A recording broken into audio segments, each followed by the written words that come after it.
My name is Janis Boren. My husband Al had lung cancer. I thought that I could see him through this all by myself, but then I realized that this is not something I can do alone. So I contacted the VNA Hospice and I asked them for help. They immediately sent somebody out. They did the interview, they did the whole process, and it was so easy to be able to talk with them and give them the information they needed and not feel alone. I mean, I felt like even though I had my family at my side through this whole process, I had somebody that really knew what I was going through because they had seen it over and over again. They knew what was going to happen. They forewarned me. They walked me right through it. They said, this is going to happen and this is what you need to do.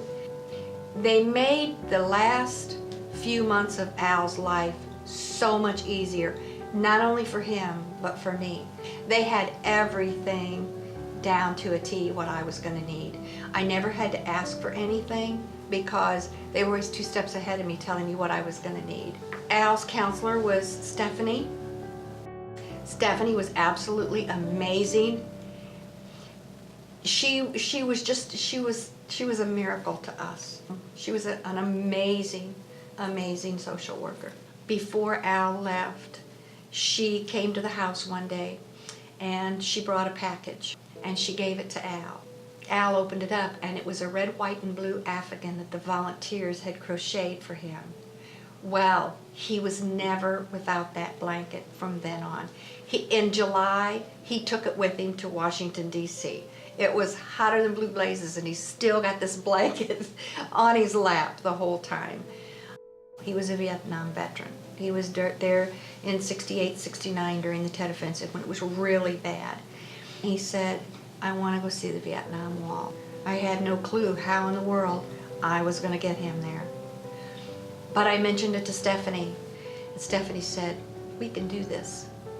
I'm like, really? And she's like, yeah.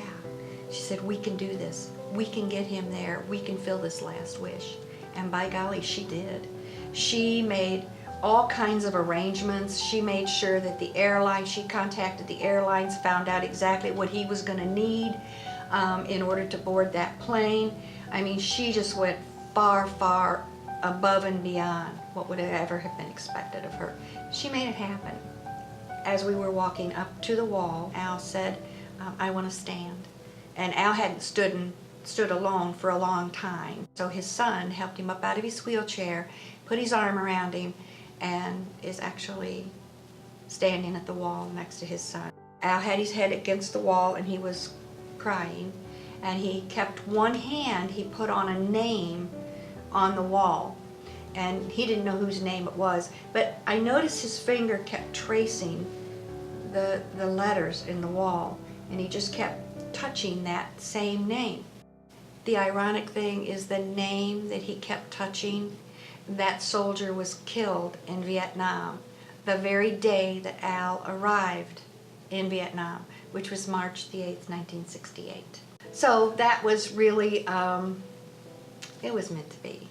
Al's death was very hard, and it is still very hard, but I don't know what I would have done without hospice and their staff. Dying's hard, but it doesn't have to be as hard as it can be. The hardest part of dying is letting them go. It doesn't have to be taking care of them.